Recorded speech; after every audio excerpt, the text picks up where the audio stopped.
السلام عليكم ورحمة الله وبركاته. الحمد لله رب العالمين وصلى الله وسلم على من لا نبي بعده وعلى آله وصحبه أجمعين أما بعد. പ്രിയങ്കരായ ഖത്മുൽ ഖുർആൻ സഹോദരി സഹോദരങ്ങളെ, അല്ലാഹുവിന്റെ അനുഗ്രഹത്താൽ ഖത്മുൽ ഖുർആൻ വായനയിൽ അൽഹംദുലില്ലാഹ് 29ാമത്തെ ജുസ് അവസാനിക്കുകയാണ്. 2 അധ്യായങ്ങൾ കൂടെയാണ്. 29ാം ജുസിലെ അഥവാ തബാറക ജുസിലെ 75ാം അധ്യായം സൂറത്തുൽ ഖിയാമ. നമുക്ക് നന്നായി പരിചയമുള്ള അധ്യായമാണ്. 75ാം അധ്യായം സൂറത്തുൽ ഖിയാമയിൽ 40 ആയത്തുകളാണ് ഉള്ളത്. വളരെ പ്രധാനപ്പെട്ട വിഷയങ്ങളാണ് മക്കയിൽ അവതരിച്ച ഈ അധ്യായത്തിൽ അല്ലാഹു സുബ്ഹാനഹു വ തആല നമ്മെ ഓർമ്മപ്പെടുത്തുന്നത്. അൽ ബഅസ് വൽ ജസാ, മനുഷ്യന്റെ മരണാനന്തര ജീവിതത്തെക്കുറിച്ചും അവിടെയുള്ള രക്ഷാശിക്ഷ, വിചാരണ സംബന്ധമായ കാര്യങ്ങളും പ്രതിപാദിക്കുന്ന അധ്യായം. 1 മുതൽ 15 വരെയുള്ള ആയത്തുകളിൽ അല്ലാഹു സുബ്ഹാനഹു വ തആല പുനർജന്മം സുനിശ്ചിതമാണ് എന്ന് പറയുന്നത്. ബഅസ് സുനിശ്ചിതമാണ്. അല്ലാഹു സുബ്ഹാനഹു വ തആല ഖസം ചെയ്യുന്നുണ്ട്. ലാ ഉഖ്സിമു ബിയൗമിൽ ഖിയാമ വലാ ഉഖ്സിമു ബിന്നഫ്സിൽ ലവ്വാമ. കുത്തിപ്പറയുന്ന മനസ്സ് തന്നെയാണ് സത്യം. ഖിയാമത്തിനെ കൊണ്ട് സത്യം. എന്നിട്ട് പറയാണ്, മനുഷ്യൻ കരുതുന്നുവോ അവന്റെ എല്ലുകളെ നാം വീണ്ടും ഘടിപ്പിച്ചെടുക്കുകയില്ല എന്ന്, ഒരുമിച്ച് കൂട്ടുകയില്ല എന്ന്. നാം നേരത്തെ സൂറത്തുൽ ഖാഫിലൊക്കെ നിഷേധികളായ ആളുകളുടെ ചോദ്യം കേട്ടിട്ടുണ്ട്. നമ്മൾ മരിച്ച മണ്ണായി, എല്ലായി, അത് തുരുമ്പി, അത് നുരുമ്പിപ്പോയിട്ട് വീണ്ടും ഇനിയും ഒരു ജന്മമോ എന്നവർ പറഞ്ഞു. അത് വല്ലാത്ത ഒരു മടക്കം തന്നെ കേട്ടോ എന്നവർ പരിഹസിച്ചു. അള്ളാഹു ചോദിക്കുന്നത് ഇവിടെ എങ്ങനെയാണ്? അഊദു ബില്ലാഹി മിനശ് ശൈത്വാനിർ റജീം ബിസ്മില്ലാഹിർ റഹ്മാനിർ റഹീം. ഖിയാമത്തിനെയും നഫ്സുൽ ലവ്വാമയെയും വെച്ച് സത്യം ചെയ്തുകൊണ്ട് അല്ലാഹു സുബ്ഹാനഹു വ തആല പറയുന്നത്, അയഹ്സബുൽ ഇൻസാനു അല്ലൻ നജ്മഅ ഇളാമ ബലാ ഖാദിരീന അലാ അൻ നുസവ്വിയ ബനാന. അവന്റെ വിരൽത്തുമ്പുകളെ ശരിപ്പെടുത്തുവാൻ കഴിവുള്ളവനായ അല്ലാഹ് സുബ്ഹാനഹു വ തആല അവൻ ചോദിക്കുകയാണ്, അവരുടെ എല്ലുകളെ ഒരുമിച്ച് കൂട്ടിയെടുക്കുവാനും വീണ്ടും ഒരു ജന്മം നൽകുവാനും നമുക്ക് കഴിയില്ലെന്നാണോ നിങ്ങൾ കരുതുന്നത്? അവർ കരുതുന്നത്. തീർച്ചയായും അല്ലാഹു സുബ്ഹാനഹു വ തആല അങ്ങനെ ഒരു ദിവസത്തെ ഒരുക്കിയിട്ടുണ്ട്. എന്നിട്ട് അല്ലാഹു സുബ്ഹാനഹു വ തആല ഇവിടെ പറയുന്നുണ്ട്, 16 മുതൽ 21 വരെയുള്ള വചനങ്ങളിൽ റസൂലിന് പാരായണം എളുപ്പമാക്കി കൊടുക്കുന്ന, ധൃതിപ്പെട്ടുകൊണ്ട് പാരായണം ചെയ്യേണ്ടതില്ല, അത് വളരെ സാവകാശക്രമത്തിൽ ശ്രദ്ധിച്ചുകൊണ്ട് പാരായണം ചെയ്താൽ മതി. ശ്രദ്ധിച്ച് കേൾക്കുക എന്നത് പ്രധാനമാണ്. വിശുദ്ധ ഖുർആനിന്റെ അവതരണ സമയത്ത് ജിബ്രീൽ അലൈഹിസ്സലാം പ്രവാചകന്റെ അടുത്ത് വന്ന് ഓരോ വചനങ്ങളും സൂറത്തുകളും കൊടുക്കുന്ന സമയത്ത് വഹി ഇദ് ഔഹാ ഫഔഹാ ഇലാ അബ്ദിഹി മാ ഔഹാ എന്ന സൂറത്തു നജ്മിൽ നമ്മൾ പഠിച്ചിട്ടുണ്ട്. ഫഔഹാ ഇലാ അബ്ദിഹി മാ ഔഹാ എന്ന് സൂറത്തു നജ്മിൽ നമ്മൾ പഠിച്ചിട്ടുണ്ട്. അല്ലാഹു സുബ്ഹാനഹു വ തആല നൽകുന്ന വഹി അതേപോലെ മുഹമ്മദ് നബി സല്ലല്ലാഹു അലൈഹി വസല്ലമക്ക് നൽകുകയാണ്. അത് ലഭിക്കുന്ന സമയത്ത് റസൂലുള്ളാ വളരെ തിരക്കിട്ട് ധൃതിപ്പെട്ട് ഓരോ തരം വെപ്രാളത്തോടെ എനിക്ക് കഴിയാതെ പോകുമോ എന്നൊക്കെയുള്ള ഒരു ചിന്ത ഉണ്ടാവുമല്ലോ. അങ്ങനെ ഇതിനെ നാം കൊണ്ട് കൂടുതൽ ചലിപ്പിച്ച് വേഗം വേഗം കാണാതെ പഠിക്കാൻ വേണ്ടി ശ്രമിക്കുകയായിരുന്നു.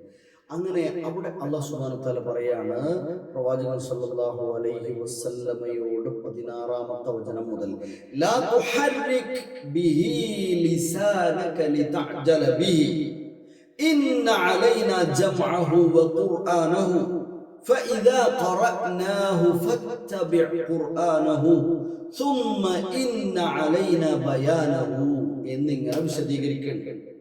താങ്കൾ അങ്ങനെ ധൃതിപ്പെട്ടൊന്നും പാരായണം ചെയ്ത് പ്രയാസപ്പെടരുത്. അങ്ങനെ പിന്നീട് ജിബ്രീൽ അലൈഹിസ്സലാം വരുന്ന സമയത്ത് പാരായണം ചെയ്തു കൊടുക്കുമ്പോൾ റസൂലുള്ളാഹി വളരെ എന്താ പറയാ സാവകാശത്തോടുകൂടെ അല്ലെങ്കിൽ തല താഴ്ത്തി വെച്ച് അതിനെ മുഴുവൻ അങ്ങനെ കേൾക്കുകയായിരുന്നു, പിന്നീട് ഓതി പഠിക്കുകയായിരുന്നു ചെയ്തിരുന്നത് എന്നൊക്കെ കാണാം. ഏതായിരുന്നാലും വിശുദ്ധ ഖുർആന് പ്രവാചകൻ സല്ലല്ലാഹു അലൈഹി വസല്ലമക്ക് ഒരു പ്രയാസമായി വന്നില്ല എന്നർത്ഥം. അള്ളാഹു അത്രയും ലളിതമാക്കി കൊടുത്തു. അതിനെ ജംഅ് ചെയ്യലും അതിനെ വായിച്ചു തരലും അതിനെ ക്രോഡീകരിക്കലും ഒക്കെ നമ്മുടെ തന്നെ ബാധ്യതയാണ്. അത് നാം നിർവഹിക്കുക തന്നെ ചെയ്യും എന്ന് അല്ലാഹു സുബ്ഹാനഹു വ തആല പറഞ്ഞു. ഖുർആന്റെ സംരക്ഷണം നാം ഏറ്റെടുക്കും എന്ന് മറ്റൊരു സ്ഥലത്തും ഖുർആൻ അല്ലാഹു സുബ്ഹാനഹു വ തആല വിശദീകരിച്ചിട്ടുണ്ട്. ഏതായിരുന്നാലും പാരായണം ചെയ്യുമ്പോൾ ശ്രദ്ധിച്ച് കേൾക്കുക എന്നത് ഇത് നമ്മളും ശ്രദ്ധിക്കേണ്ട ഒരു കാര്യമാണ്. ഖുർആനിന്റെ പാരായണം നമുക്ക് വായിച്ചു പഠിപ്പിച്ചു തരുമ്പോഴായിരുന്നാലും നമ്മെ കേൾപ്പിക്കുമ്പോഴായിരുന്നാലും നമ്മൾ ആ പാരായണത്തെ സശ്രദ്ധം കേട്ടിരിക്കുക, സാഗൂതം അതിനെ ശ്രദ്ധിക്കുക എന്നത് വളരെ പ്രധാനപ്പെട്ട കാര്യമാണ്. പിന്നീട് അവിടെ നിന്ന് 22 മുതൽ 25 വരെയുള്ള ആയത്തുകളിൽ അല്ലാഹു സുബ്ഹാനഹു വ തആല മനുഷ്യരിലെ 2 വിഭാഗം ആളുകളെ കുറിച്ചാണ് പരിചയപ്പെടുത്തുന്നത്. സുഅദാക്കളായ ആളുകളും അഷ്ഖിയാ ആയ ആളുകളും. സുഹദ അല്ല, സുഅദാ. സുഅദ സഈദ് സൗഭാഗ്യം, സുഅദാക്കളായ ആളുകൾ സുഅദാ. അതേപോലെ തന്നെ അഷ്ഖിയാ ദൗർഭാഗ്യവാന്മാരായ ആളുകൾ. ഈ 2 വിഭാഗം ആളുകളെ കുറിച്ചും പറയാം. എന്നിട്ട് സുഅദാക്കളായ ആളുകളെ കുറിച്ച് പറഞ്ഞു പോരുമ്പോ ഒരു പ്രയോഗമുണ്ട്,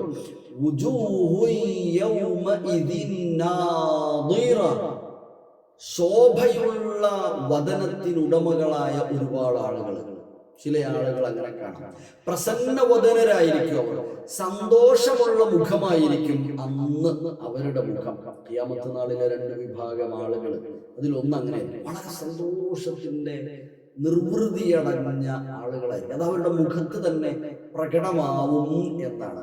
രണ്ടാമതൊരു വിഭാഗത്തെ പറഞ്ഞത് അഷ്ഖിയാകളായ ആളുകൾ. അവരുടെ വുജൂഹ് ബാസിറ, ചെളിപുരണ്ട അഥവാ ആകെ പിന്നെ വൈഷമ്യം നിറഞ്ഞ, പ്രയാസം നേരിട്ടുകൊണ്ടിരിക്കുന്ന, മാനസികമായി തളർന്നു പോയിരിക്കുന്ന, ഒരു തരം ബുദ്ധിമുട്ട് അനുഭവിച്ചുകൊണ്ടിരിക്കുന്ന ആളുകൾ. ഇങ്ങനെ 2 വിഭാഗം ആളുകൾ ഉണ്ടാകും എന്ന് അവരുടെ ഗുണഗണങ്ങളെ കുറിച്ചൊക്കെ പറയുന്നുണ്ട്. അല്ലാഹു അതിലേറ്റവും സ്വാദാക്കളായ സൗഭാഗ്യവാന്മാരായ നാദിറ, ശോഭയുള്ള മുഖത്തിനുടമകളായി നമ്മെ എല്ലാവരെയും തൗഫീഖ് ചെയ്ത് അനുഗ്രഹിക്കട്ടെ. പിന്നീട് 26 മുതൽ 35 വരെയുള്ള വചനങ്ങളിൽ മരണാസന്നമായ അവസ്ഥയെ കുറിച്ച് പറയാം. നമ്മളൊക്കെ മരണത്തെ അഭിമുഖീകരിക്കേണ്ടവരാണ്. മരണത്തിൽ നിന്ന് ഒഴിഞ്ഞു മാറാൻ ഒരു മനുഷ്യനും ഒരാൾക്കും കഴിയില്ല. ഇന്നേ വരെ മരിക്കാത്ത ഒരു മനുഷ്യനുമില്ല, അല്ലേ? റസൂലുള്ളാഹി സ്വല്ലല്ലാഹു അലൈഹി വസല്ലം മരണപ്പെട്ടു. ആദം അലൈഹിസ്സലാം മുതൽ ഇന്ന് വരെ ഉണ്ടായ മുഴുവൻ മനുഷ്യന്മാരും ജനിച്ചവർ മരിക്കണം. ഈ ദുനിയാവിൽ നിന്നൊരു അന്ത്യമാണ്, പരലോക ജീവിതത്തിലേക്കുള്ള കവാടമായ മരണമാണ്. പക്ഷെ ആ മരണത്തിനപ്പുറത്ത് മരണം കഴിഞ്ഞ പുനർജന്മം, വിചാരണ ഇതൊക്കെ കഴിഞ്ഞ് സ്വർഗലോകം, നരകലോകം, ശാശ്വതമായ സ്വർഗജീവിതം കിട്ടുക എന്ന പ്രതീക്ഷയും അതിനുവേണ്ടിയുള്ള പ്രയത്നങ്ങളും അതിന് നമ്മെ കൈപിടിച്ചുയർത്തുന്ന കറകളഞ്ഞ അല്ലാഹു ഏകൻ എന്ന വിശ്വാസം, പ്രവാചകന്മാർ, അങ്ങനെ ഈ അർക്കാനുൽ ഈമാൻ അതെല്ലാം അടിയുറച്ച് ജീവിക്കാനുള്ള ശ്രമവും ഇതാണ് നമ്മുടെ മനസ്സിലുള്ളത്. സൂറത്തുൽ ഖിയാമയിൽ മരണത്തെക്കുറിച്ച് പറയുന്ന ഈ ഭാഗങ്ങൾ നമ്മൾ വായിക്കുമ്പോൾ നമുക്ക് നമ്മുടെ മരണത്തെക്കുറിച്ച് ചിന്ത വേണം. ഇന്നും ഇന്നലെയും ഒക്കെ നമ്മൾ പലരുടെയും മയ്യത്ത് സംസ്കരണത്തിൽ പങ്കെടുത്തവരാണ്. മയ്യത്ത് ജനാസയെ പിന്തുടർന്നവരാണ്. ജനാസ നമ്മൾ ഖബറടക്കി അവിടെ തസ്ബീഹ് ചൊല്ലി പ്രാർത്ഥന കഴിഞ്ഞ് പിരിഞ്ഞു പോന്നവരാണ്. നമ്മുടെ ഉറ്റവരായ ആളുകൾ, മാതാപിതാക്കളിൽപ്പെട്ടവർ, മക്കള്, അയൽപ്പക്കം, കുടുംബങ്ങൾ, നമ്മുടെ പലരും നമ്മിൽ നിന്ന് പിരിഞ്ഞുപോയി. ആർക്കും പോകാൻ ആഗ്രഹം ഉണ്ടായിട്ടൊന്നുമല്ല, പക്ഷെ ഇവിടെ ആരും നിൽക്കൂല. എല്ലാവരും എന്റെയും നിങ്ങളുടെയും സമയം, ദിവസം എപ്പോഴാണ്, എന്നാണ് എന്നറിയില്ല, എവിടെ വെച്ചാണ് എന്നും അറിയില്ല. പക്ഷെ നമ്മുടെ ചിന്ത ഒന്ന് മാത്രം, അൽ മൗതു ബാബുൻ വകുല്ലു നാസി ദാഖിലുഹു ഫയാ ലൈത ശഅരി ബഅദൽ മൗതി മദ്ദാറു. അൽ മൗതു ബാബുൻ വകുല്ലു നാസി ദാഖിലുഹു ഫയാ ലൈത ശഅരി ബഅദൽ മൗതി മദ്ദാറു. മരണം എന്നത് എല്ലാവരും പ്രവേശിക്കുന്ന ഒരു കവാടമാണ്. പക്ഷേ വിഷയം അതല്ല. ആ മരണത്തിനു ശേഷം എൻ്റെ വീട് എന്തായിരിക്കും, എവിടെയായിരിക്കും എന്നത് മാത്രമേ നമ്മുടെ ഒരു ചിന്ത, നമ്മുടെ ഒരു ആലോചനയാണ്. അങ്ങനെ ആയിരിക്കണം. മരണത്തോടുകൂടെ അവസാനിക്കുന്നില്ല. മരണാനന്തരം പുനർജന്മമുണ്ട്. അവിടെ രക്ഷാശിക്ഷയുടെ ലോകമാണ്. അള്ളാഹു നമ്മയൊക്കെ രക്ഷയുടെ ലോകത്ത് അനുഗ്രഹിക്കട്ടെ. വലൗ കുന്നാ ഇദാ മിത്നാ തുരിക്നാ ലകാനൽ മൗതു റാഹത കുല്ലി ഹയ്യിൻ. മരണപ്പെട്ട് നമ്മൾ വെറുതെ വിട്ടേക്കപ്പെടുകയായിരുന്നുവെങ്കിൽ മരണം എന്നത് എല്ലാവർക്കും ഒരു വിശ്രമകാലം മാത്രമായി പോകുമല്ലോ. പക്ഷേ അങ്ങനെയല്ല. വലാകിന്നാ ഇദാ മിത്നാ ബുഇസ്നാ വനുസ്അലു ബഅദഹു അൻ കുല്ലി ശൈഇൻ.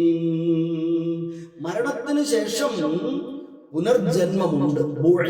നമ്മൾ പറഞ്ഞു ഈ അധ്യായത്തിലെ പ്രധാന വിഷയം തന്നെ പുനർജന്മമാണ്. എല്ലാ കാര്യങ്ങളെക്കുറിച്ചും ചോദ്യം ചെയ്യപ്പെടും. മനുഷ്യനോട് അവന്റെ ആരാധനാക്രമങ്ങളെ, അവന് റബ്ബിനോടുള്ള വാദകൾ പാലിച്ചു പോയെന്ന്, അവൻ തൻ്റെ സഹപ്രവർത്തകരോട്, സഹജീവികളോടുള്ള, തൻ്റെ കൂടെയുള്ളവരോട്, കുടുംബങ്ങളോട്, നാടിനോട്, രാജ്യത്തോട്, ഇവിടങ്ങളിലൊക്കെ പാലിക്കേണ്ട മര്യാദകൾ പാലിച്ചിട്ടുണ്ടോ എന്ന്, ബാധ്യതകൾ നിർവഹിച്ചിട്ടുണ്ടോ എന്ന്, സാമ്പത്തികമായി സക്കാത്തും സദഖയും ഒക്കെ എങ്ങനെയായിരുന്നു എന്ന്, ചെയ്ത ഇബാദത്തുകളിലെ ഇഖ്ലാസ് പരിശോധിക്കപ്പെടും എന്ന്. അങ്ങനെ രക്ഷാശിക്ഷയുടെ ലോകം അല്ലാഹു സുബ്ഹാനഹു വ തആല ഉറപ്പ് പറയുകയാണ്. നമുക്കത് അംഗീകരിക്കാൻ യാതൊരു തടസ്സവും ഒട്ടില്ലതല്ല. നേരത്തെയുള്ള അധ്യായങ്ങളിലൊക്കെ നമ്മൾ പറഞ്ഞു, ആ വാഖിഅ, ആ ദിവസത്തെ തടുക്കാൻ കഴിയില്ല, അത് ഇല്ലാതെയാക്കാൻ നമുക്ക് സാധ്യമല്ല. ദാഫിഅ, അതിനെ തടയുന്ന ഒന്നും തന്നെ ഇല്ല. തീർച്ചയായും അത് സംഭവിക്കും. മനുഷ്യൻ മരണപ്പെടുന്ന സമയത്ത് തൻ്റെ കാലുകൾ കൂടി പിണയുന്ന സന്ദർഭം എന്ന് പറയുന്നുണ്ട്. ആരുണ്ടൊന്ന് രക്ഷപ്പെടുത്താൻ എന്ന് ചോദിക്കുന്ന മന്ത്രവാദികൾ ആരെങ്കിലും ഉണ്ടോ? ഇന്ന് നമ്മുടെ നാട്ടിൽ നമ്മുടെ പ്രശ്നങ്ങൾക്കൊക്കെ പരിഹാരമായി പലപ്പോഴും പലരും അന്ധമായ വിശ്വാസങ്ങളിലൂടെ തൗഹീദിൽ നിന്ന് ശിർക്ക്, മെല്ലെ തൗഹീദിലേക്ക് അരിച്ച് കയറിയിട്ട് ശിർക്ക് ചെയ്തുകൊണ്ടിരിക്കുന്ന, തൻ്റെ പ്രയാസങ്ങൾക്ക് പരിഹാരം കാണാൻ തൻ്റെ രോഗങ്ങൾ മറ്റേതെങ്കിലും വഴിയിൽ ഉണ്ടായതാണോ എന്ന് ചിന്തിച്ച് എന്നിട്ട് അതിനുള്ള പരിഹാരങ്ങൾ ചെയ്തുകൊണ്ടിരിക്കുന്ന, തെറ്റായ ഇസ്ലാം അംഗീകരിക്കാത്ത, അല്ലാഹു സുബ്ഹാനഹു വ തആലയും പ്രവാചകനും അംഗീകരിക്കാത്ത മാർഗങ്ങൾ പിന്തുടർന്നു പോകുന്ന ആളുകളുണ്ട്. അവർ ഇങ്ങനെ ചോദിക്കുകയാണ്, എന്നെ മരണത്തിൽ നിന്ന് രക്ഷപ്പെടുത്താൻ വഖീല മൻ റാഖ് എന്ന് ചോദിക്കുന്നുണ്ട്. ഒരിക്കലും സാധ്യമല്ല. അവൻ ഉറപ്പാവുകയാണ് അന്നഹുൽ ഫിറാഖ്, പിരിയുകയാണ് എന്ന് അവന് മനസ്സിലാവുകയാണ്. അല്ലാഹു സുബ്ഹാനഹു വ തആല ആ കാര്യങ്ങളെ വളരെ വ്യക്തമായി വിശദീകരിക്കുന്നുണ്ട്. അല്ലാഹു നമ്മെ ഏറ്റവും നല്ല മരണം അനുഭവിക്കാൻ കഴിയുന്ന വിജയികളുടെ കൂട്ടത്തിൽ ഉൾപ്പെടുത്തി അനുഗ്രഹിക്കട്ടെ. വീണ്ടും അധ്യായം അവസാനിപ്പിക്കുന്നത് മടക്കവും വിചാരണയും ഉറപ്പാണെന്ന് അടിവരയിട്ട് പറഞ്ഞുകൊണ്ടാണ്.